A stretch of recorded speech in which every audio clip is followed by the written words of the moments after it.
Hey guys, it's Marina with Artworthy Life, where I teach Christ-centered art journaling that gets you into God's Word every day. Happy Friday, everybody. And today is National Draw a Bird Day, which I didn't even know existed. And it's super fun because I love painting birds. I like to draw them, but I really like to paint them. The first time I ever painted a watercolor bird, I was just like, how did I not know about this before? I really loved it. And when I was little, I liked to practice drawing birds too. So it's one of my favorite things to paint. I love the different colors that are in birds, and they're just a really great subject for watercolor. So I'm really glad that you have joined me today. Hi, Valerie. So good to see you on. So if you would like to join me, go ahead and grab your watercolors. I'm using the Komorebi Watercolor Mozart set, and I'll be using a combination of Hobby Lobby Masters touch brushes, as well as this velvet touch brush that I got recently from Princeton. And hopefully that internet connection isn't going to be sticky. Tell me if the internet is a little slow. I think it's been a little weird today. All right, so anyway, this is a Princeton watercolor velvet touch brush I really like, and I'll probably be using that some as well. So go ahead and grab your watercolor supplies. I'm just making sure I have my smallest brush as well, which I do. And I'm going to go ahead and start with some scripture, because as you know, I always like to start with the Word of God, and that is the best place to start your day. So I'm going to read from Matthew chapter 3, verses 16 and 17. And here's what it says. And the reason I chose the painting that we're doing today is because of this verse. And the reason that this verse is on my mind is because we have Easter coming up, and as we celebrate Easter, we think about baptism as well. At least I do, because the Bible describes baptism as the reenactment of the death, burial, and resurrection of Jesus Christ. So I think Jesus' baptism as well whenever Easter comes around. So that's why I chose this verse, and these verses, and this is one of the most beautiful passages in Scripture, in my opinion. I just would have loved to have been there, and it had to have been awe-inspiring to experience this, or to be a witness that day. All right, so Matthew chapter 3, verses 16 and 17, and here's what it says. And Jesus, when he was baptized, went up straightway out of the water, and lo, the heavens were opened unto him, and he saw the Spirit of God descending like a dove and lighting upon him. And lo, a voice from heaven saying, This is my beloved Son, in whom I am well pleased. And isn't that what we all want to hear, that God is well pleased with us? I just think that is one of the most beautiful passages in the New Testament, at least. And such a great example for us to baptize into Christ and receive that Holy Spirit as well. All righty, let's see. Hi, Bonnie. Glad to see you watching on YouTube. Hi, Terry. Good to see you. Hi, Mom. Okay, somewhat slow, but not frozen. Okay, great. All right, well, hopefully the internet will stay intact today. We're going to be painting a dove, if you hadn't already guessed that. You can see the outline of it here. This is an outline of an actual photo of a dove that I found, and I just really wanted to just capture some of that verse today. So I'm going to start with the background, and if you are not already a part of the free art journaling DIY group that I have, you can go to my Artworthy Life page, click on groups, and there is a free group there. We also have a paid art journaling group as well, but there's a free group there, and we have every Friday, 15-minute Friday, where you can ask questions about art journaling. And I just did a demo on the wet in wet technique, which is what I'm about to do. So I hope you will go check that out if you're interested in learning the basic concepts of the wet in wet. So I'm going to start with a flat brush. And my flat brush was just in use, so it's wandering away. And clean water. And I'm going to start by painting the background of this. Let me just make sure my camera is good to go. All right, so I'm going to paint the background of this page with a wet brush. And I'm just going to go all the way around the bird, because this is a white bird, and I want the white to stay really sharp and white, and rather than adding a bunch of color that's not really there. So to make that that white show up, I'm going to make the background a solid, or at least, you know, a fully filled in color rather than a white background. So white bird on a white background doesn't always work out so well. It can be done. We did it actually in our art journaling group. We did it as a painting this last month, leading into the month of April. But we're going to do something a little different today. So I'm working on the wet and wet technique. So basically I need to get this page pretty wet. I'm being a little bit particular with the edges of these feathers because I do want them to show up pretty well when I paint in the color. But I'm going as quickly as I can with my wet brush and just filling that all in.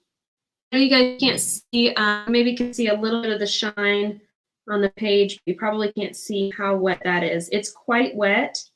I'm going to keep it real wet while I add the color in, and I'm having to already re-wet some of the areas, but I'm just going to keep going around and adding a lot of water so that when I add color to this, it will run everywhere the water is. So the basic concept of wet and wet is you give your watercolor a place to live by wetting the page. And when you do that, the pigment that you add on top of that is going to only go where you have already put the water. So, okay, now mine is totally wet.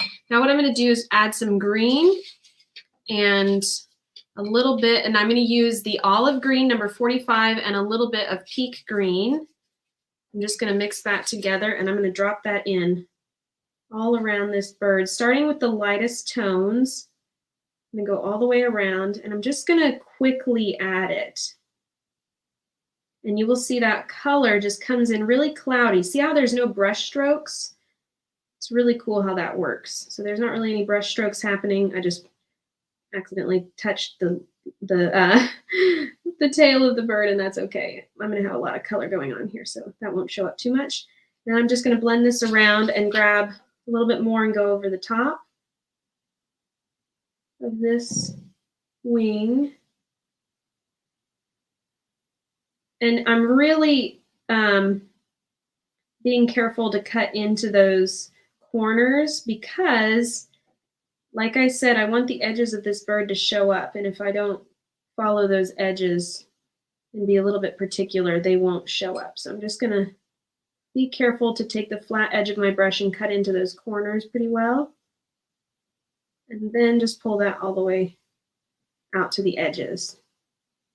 Okay, so now that I have some of that color down, now I can start adding gradually darker shades. So I'm going to use brilliant green and a little bit more of the olive green. I like to get that almost muddy, foresty color. And I'm just going to add a little bit of water to that and continue to add green to especially close to the bird. I'm just wanting to get those edges on that bird. Another tool that you need to have nearby when you're doing wet and wet is your watercolor cloth. You really want to have somewhere that you can dry your brush off when it's a little wetter than you need it to be. I'm going to start pulling this wetness down a little bit because I want to be able to blend that down to the bottom of the page. I'm just going to pull this all the way down here.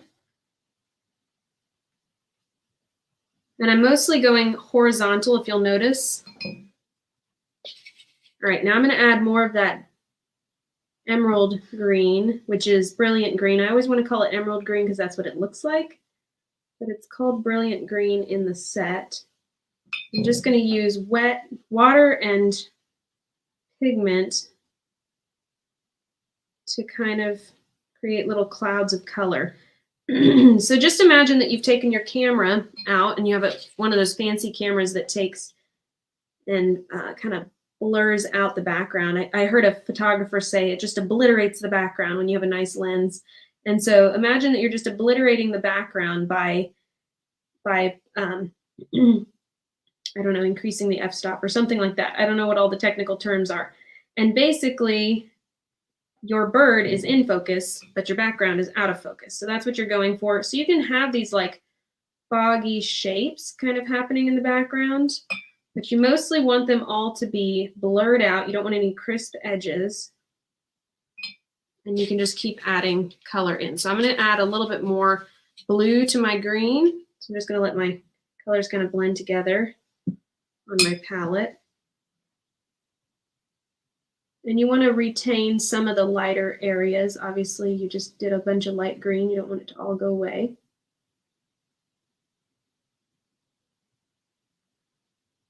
And you can kind of just cut in with those darker colors. You can see how that bird just starts to appear. Especially where the darkest areas are, that really emphasizes the edge of the wings and those details. Already you can see some of those details show up.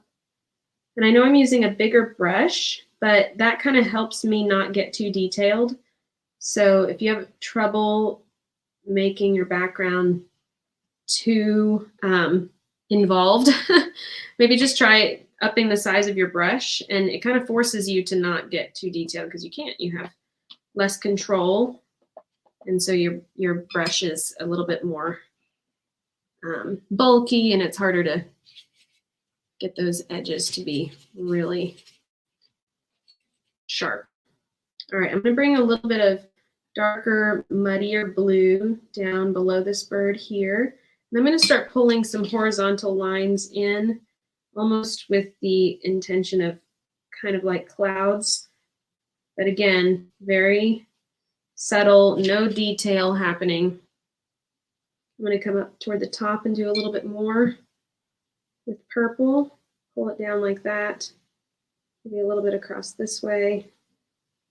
And leaving some light areas. You don't want to just swallow up all those dark areas. It's really important to have a little bit of light and dark. So here I'm going to pull some purple across for some clouds. And just let some of that fade out. I'm going to use some green down at the bottom as well. Get a little bit more of that emerald green and the olive green mixed together. And just bring some of that across the bottom there.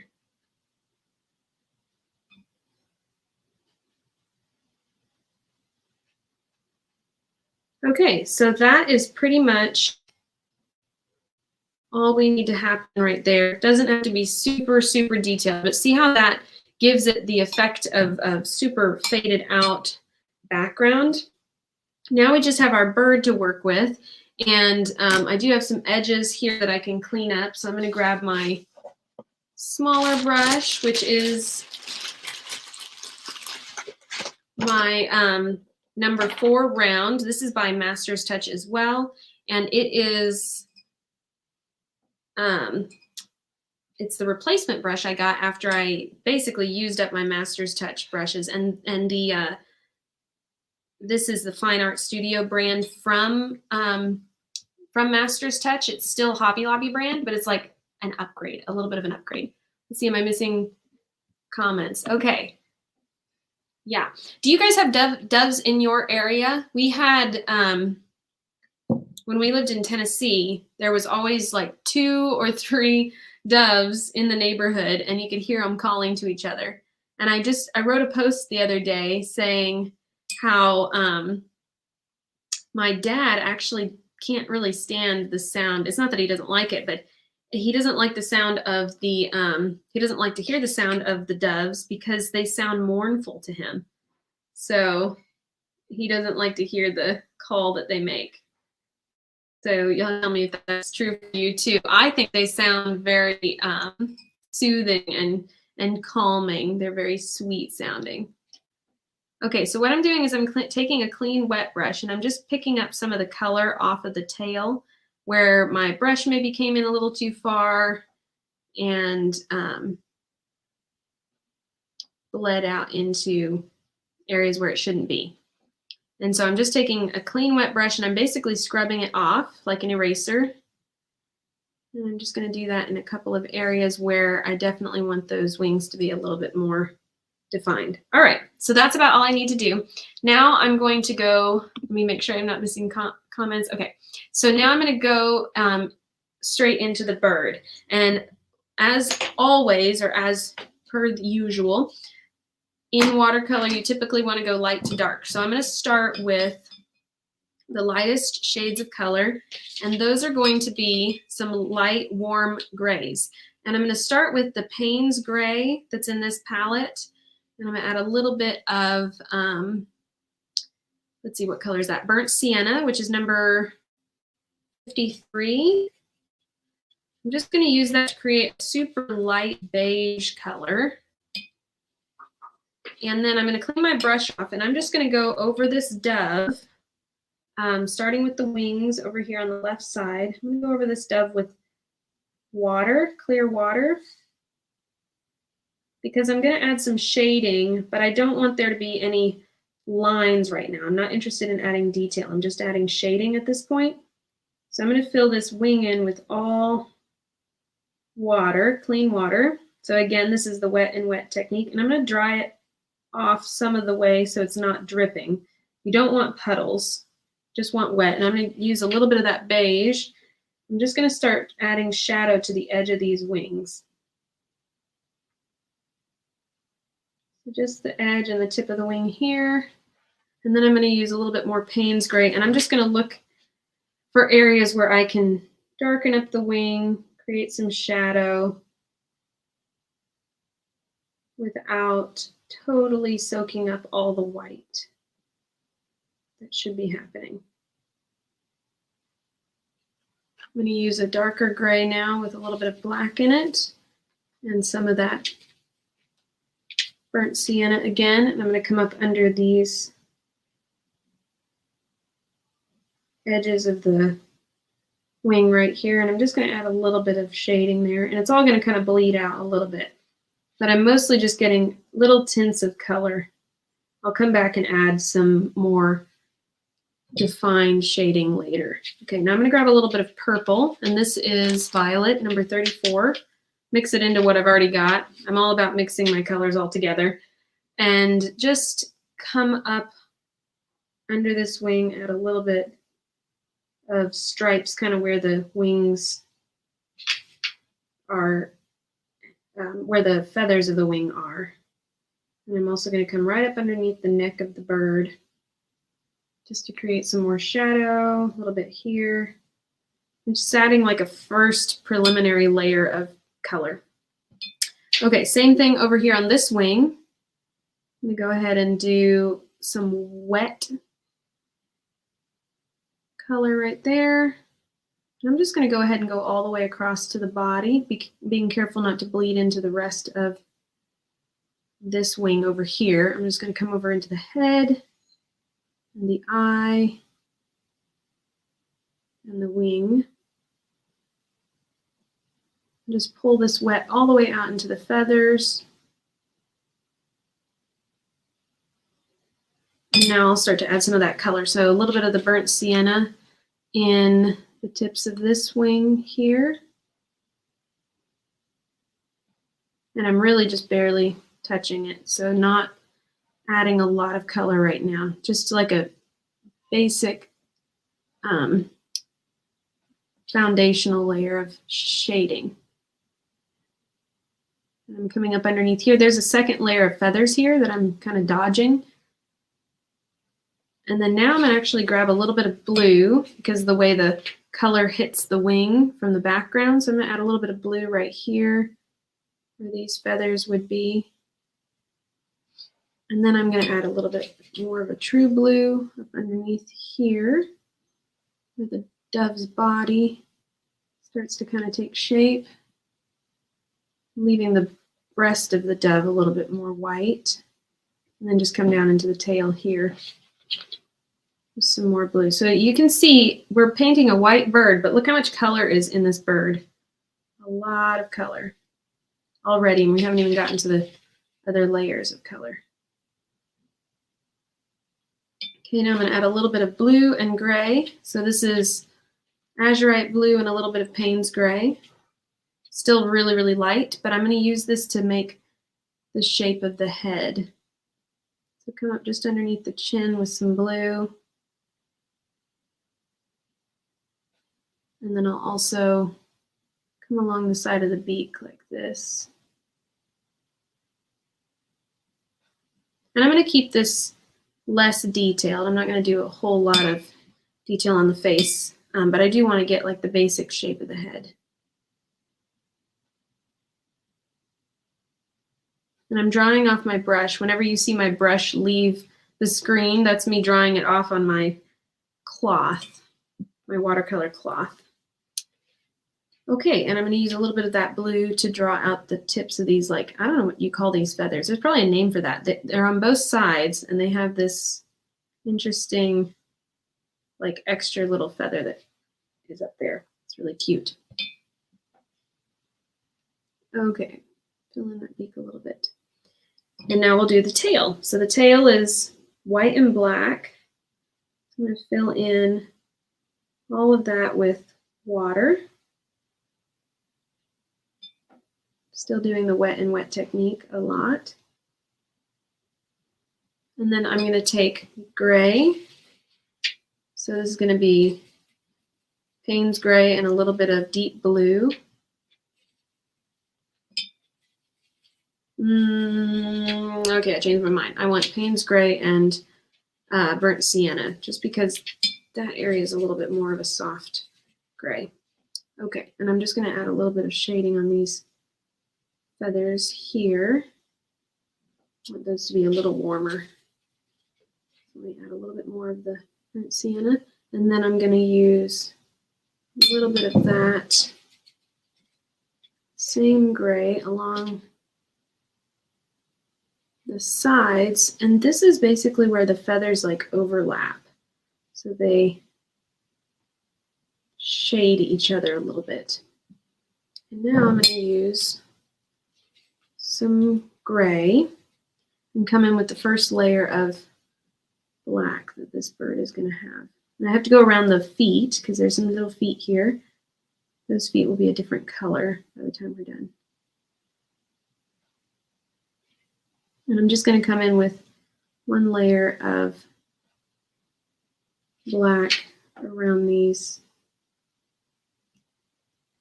feathers. So as you can see, I'm letting that color bleed all the way out into the edges, which is why I'm not going very dark with it, because I really don't want the black to bleed all the way out into the tail. So just basically getting a little bit of that color down. All right, so now we can come in with a little bit more detail. And to do that, I'm going to use the very tip of this brush. Let's see. Okay, so to do that, I'm going to use the very tip of this brush and just start adding some darker and darker, gradually darker colors. So I'm going to keep using some of the same colors. I'm going to start with violet and a little bit of Payne's gray, water it down. And I'm going to use that to do the underside of this wing right here, or I should say the back side of the wing. Create some darker color right here.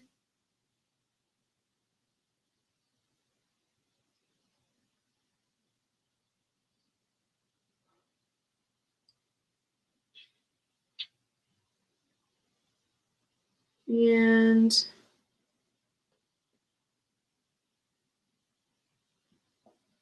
I'm going to go up underneath this feather as well and create some shadow there.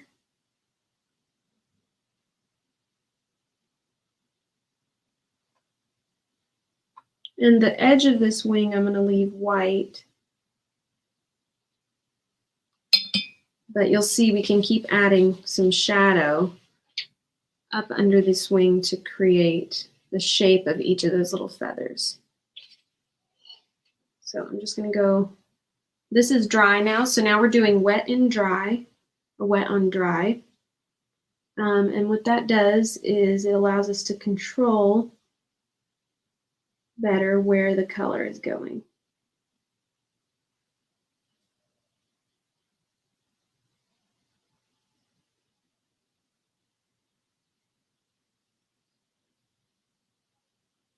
So I'm just going to use the tip of this brush to walk those shadows down this wing. And I'm going to keep the darkest areas toward the top, and then just kind of let these fade out toward the bottom feathers. Oops. I don't know if I have. Sorry. Sound.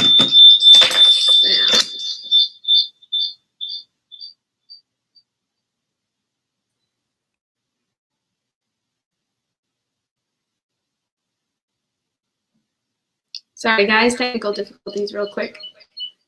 Let me try to turn that off. All right. Always seems to happen when I'm resetting my connection. There we go. That should be good. Maybe not.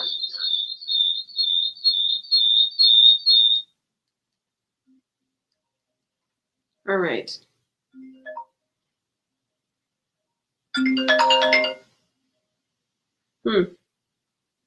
Maybe now.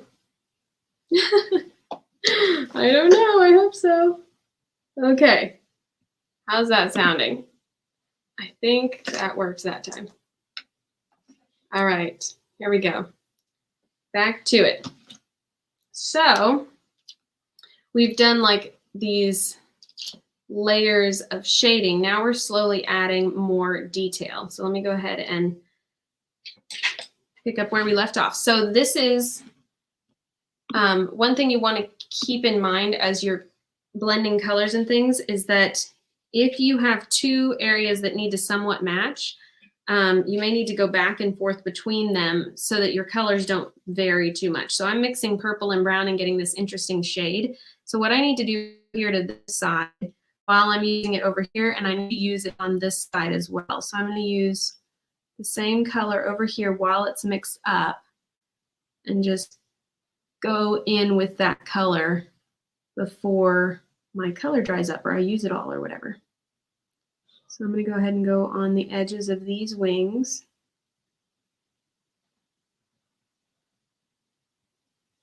With that darker color. And that's just a mixture of violet and burnt sienna for the most part.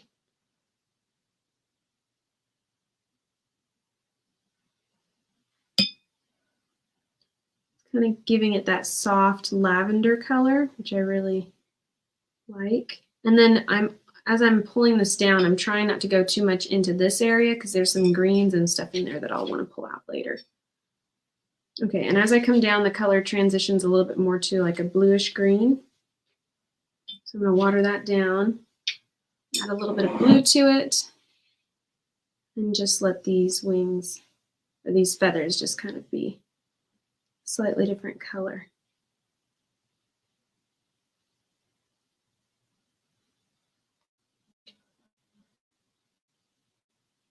Okay, so I'm just kind of letting those bleed into each other a little bit. And then I'm going to use the same color over here so that I know these match pretty well. And sometimes the colors won't match even if it's two wings from the same bird because of where the shadows hit or whatever, and that's okay. All right, so now let's do a little bit of turquoise, pulling in some of the color from the background. I'm going to go ahead and do a little bit across the top of this wing. And the little, I don't know what you call those little wings. They're so cute. The little extra feathers. They look like little fingers at the top. And I'm going to use this also to give this area some shadow to show that there's feathers right here. There are a bunch of little feathers happening right here that you can't really see. So I'm just going to do some little lines right there to create some texture. And that's with a teal blue. That's kind of a combination of whatever green I had left, which was some olive green and brilliant green, and some of the azurite blue. And I'm also going to do the same thing, but a little bit larger brush strokes on the belly here, just to create some feathery texture right there. And I'm going to switch to more of the purple up toward the breast and the neck. That dove has a little bit more purple feathers as it goes up toward the neck. And then I'm going to use some light blue, more blue, for the head. And I'm going to use the very tip of my brush. I'm still using, if you'll notice, I'm still using a very big brush because I want this one to be more of a loose painting. So if I go too small with my brush too soon, it'll look like I'm adding a lot of detail, and I don't really want that much detail yet. All right, so now we're going to go in darker, and I'm going to grab the azurite blue for this and some Payne's gray. And I'm going to start creating some shadows. Now, this is the part where a lot of people start getting a little bit nervous because we're going to add some darker colors, and it's always hard to add those darker colors when you're not really sure of yourself. But the thing is if you don't add the darker colors, the light colors don't pop. And it's just very true that most people do not go as dark as the shadows they actually can see. So what I'm doing is I'm adding some shadow on the left side of this bird, and I'm just kind of feathering it, feathering it out into the rest of the bird. And I'm going to go even darker with my Payne's gray while this is wet, and that's the key, is I'm doing this while it's wet so that it's not so harsh. And I'm going to add a super dark ridge of Payne's gray all the way down to the feet right here. And that's going to deepen that shadow a lot, give it some good depth right there. Another area where I can see some shadow needs to happen is right up under the wing here. Just where that wing would be creating a little bit of shadow right there. And so I'm going to take the same Payne's gray, and you can use a deep purple, but as I've said before, I don't like to use straight black. A lot of times mine is like a deep red or a deep purple or something along those lines. And then I'm very, very minimal with the actual black that I go in with. So I'm using the very tip of my brush. You could use a fine tip brush for this if you want to. I'm just creating that little shadow there. And then I can use the tip of my brush up here and just use whatever's left on my brush to create some shadow under the wing at this point as well. And I'm just looking for areas where I can add depth. So along the tip of this wing, there needs to be some darker color. So I'm going to add some dark Payne's gray right there, a little bit more there. I'm going to even come a little darker in here and down here by the feet. And the key is as you go darker and darker to only come back and darken where you've already got somewhat of a shadow happening. If you darken some areas that have no shadow at all yet, it'll seem odd for there to suddenly be just this really dark spot. So when you're adding layers of shadow, you just start adding them, figure out where you want all your shadows to be, and then you'll just add some gradually darker shadows to those same areas over and over until it's about as deep as you want it to be. So I'm going to add a little bit of the Payne's gray here just to show some dark areas under these feathers as well. Just giving this wing a lot more depth. I'm going to go along the top of these wings as well. And I'm just going along that top edge. I'm only going to do the first couple of them, and the rest are going to be a lot softer. Still very loose. You can see none of those brush strokes are very dark. I'm going to use the Payne's gray with a little bit of azurite blue and water that down a little bit and just create some more layers of feather shadows right there. I'm going to come along the top of that wing. Just doing some little dots here and there to create some more depth there. And I'm going to pull some of that color down into these feathers down here at the bottom as well. All right, that's pretty good. I'm going to use that same Payne's Gray and Azurite Blue mixture to come in and start forming the beak. I'm going to use the very tip of my brush and just draw in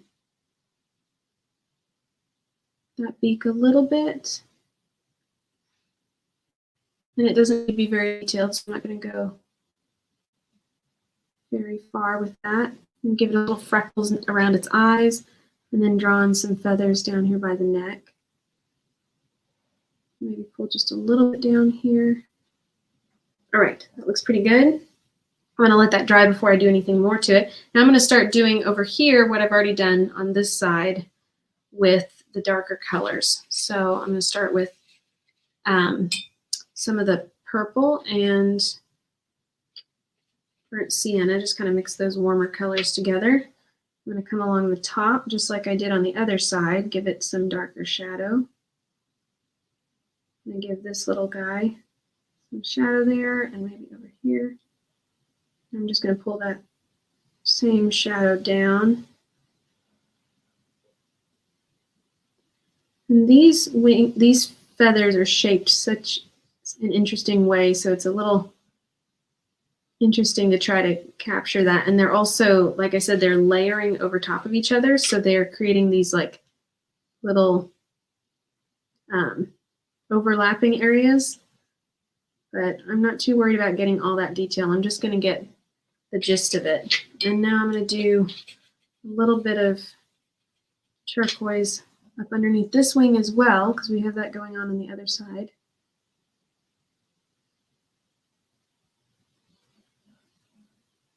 Just a little bit there. And then I'm going to have to create some shadow so there's some dimension between the head and the wing. So I'm going to come in with Payne's Gray, darken that up quite a bit, and I'm going to just come along the edge of the bird here and the neck and drop in some shadow there. That'll also help the beak show up. And I'll pull that out so it's not just like a ridge of color. And then I'll take a little bit of that blue and just come along these wings. Not all of them, but here and there. And I can take that darkest Payne's Gray while the rest is drying and go just gradually darker again on this wing.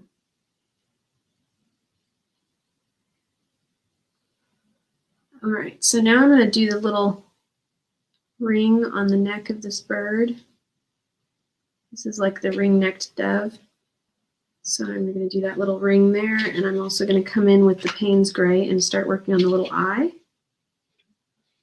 And eyes are always a little scary because you want your bird to look sweet. So I just say,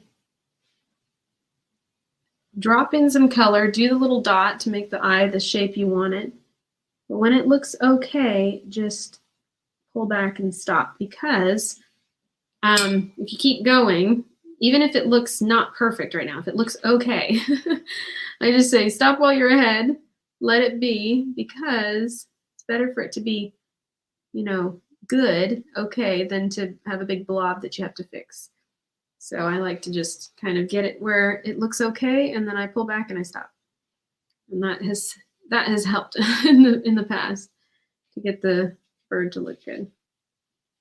I'm going to add a little bit more shadow under the neck because I don't want this to not show up. I'm going to use the Payne's Gray again, up under the neck here, and maybe around the beak over here. This area is a little hard because actually, in reality, there's not a lot of contrast happening right there. So I'm kind of having to wing it. Haha.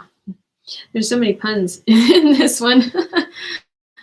Let's see, am I missing anybody's comments? Hey, Teresa, how are you? Sorry, I missed your comment earlier. I got into it. Hi, Twyla. Thank you. I'm glad you like the background. This is, I don't know if you saw my announcement on the group chat, but this is the wet and wet technique. So I'm glad you're enjoying it. Thank you. All right, let's see. And you guys should tell me if you have doves in your area. I know this is looking less and less white, like a white dove, but it's fun to add colors that aren't there, and especially when you have to create the dimension. You know, sometimes you have to add color that's not there. All right, I'm going to grab purple and black, and I'm going to start kind of finishing up the detail on this bird. So I'm going to start by doing the little scallop shapes on the tail here. And they're kind of like these little, yeah, scallops is the best way to say that. They're scallop shaped feathers. And then it kind of fades into just some stripes. And then there's little scallops here.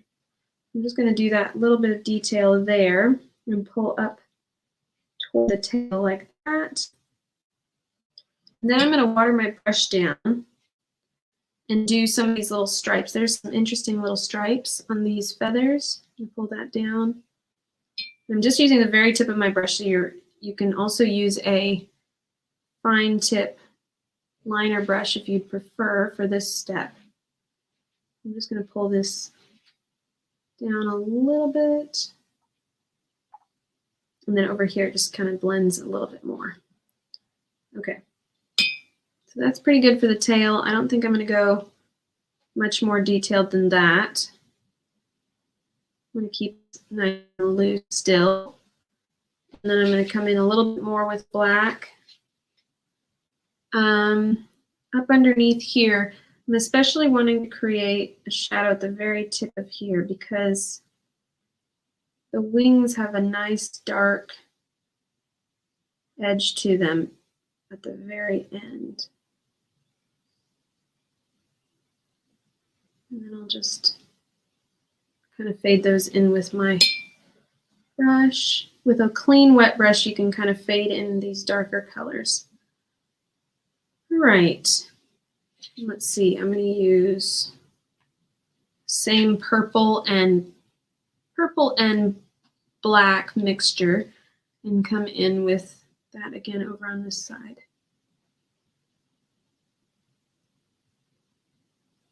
Just a little bit.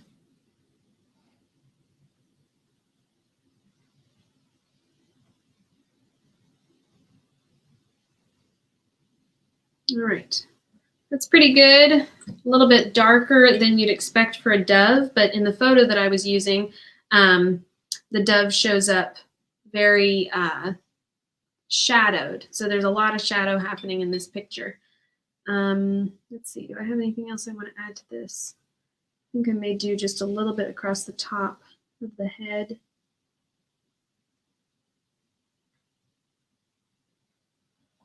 And then just fade that into the background a little bit.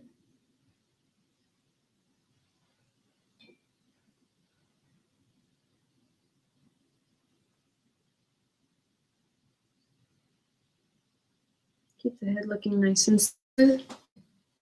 And I think I'm going to call that good.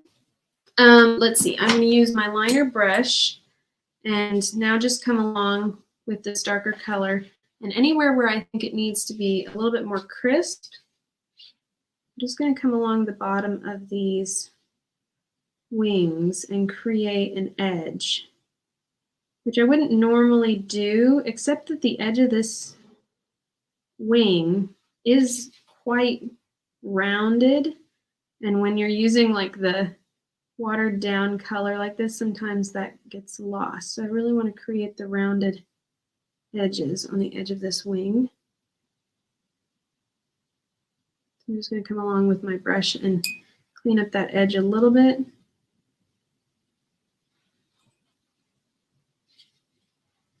I'll do the same thing along the bottom edge here. Just come along the curve of these feathers.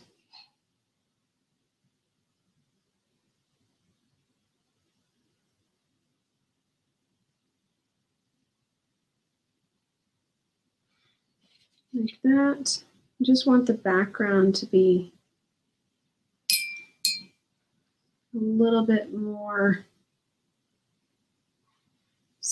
offset from the tail itself. I don't want the tail to get lost.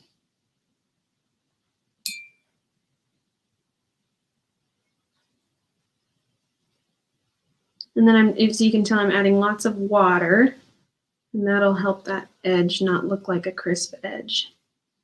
Just kind of blending that in. Okay.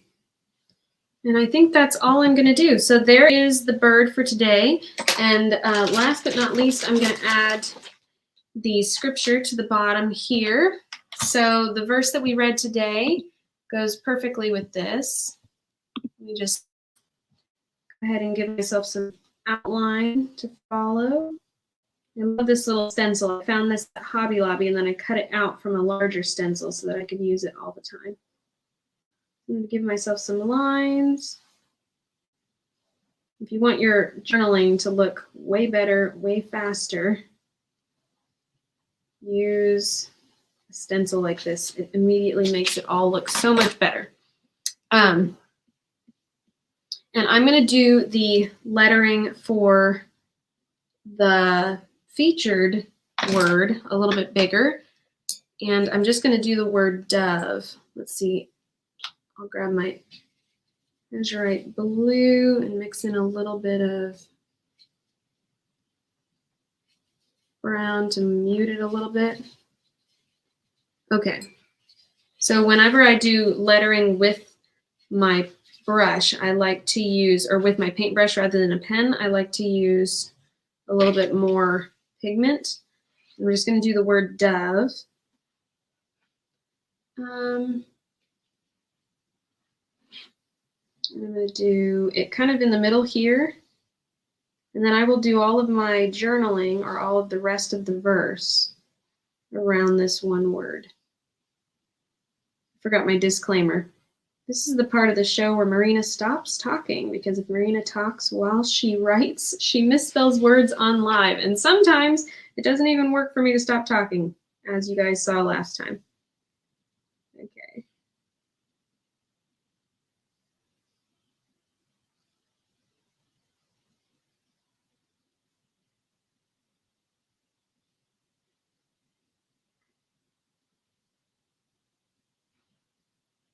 All right, there's the word dove, and I will,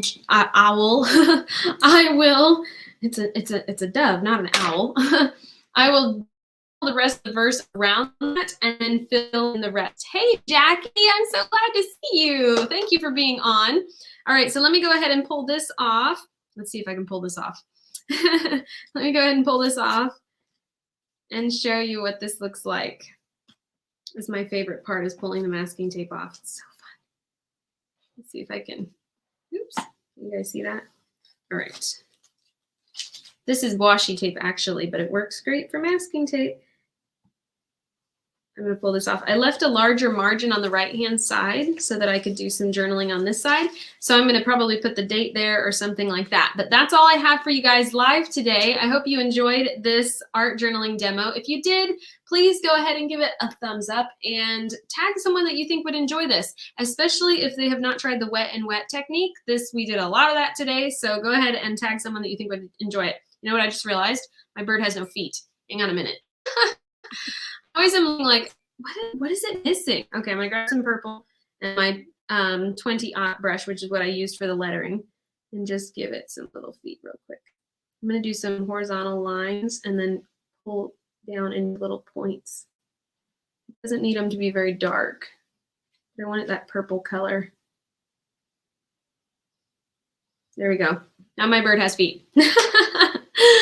Alrighty, that's all I have for you guys today. Thank you so much for watching. This was a really fun one. I always love painting birds. This one's been more abstract than some of the birds I've done in the past, but I hope you enjoyed it. And you should tell me what birds are flying around in your neighborhood. We saw a cardinal yesterday.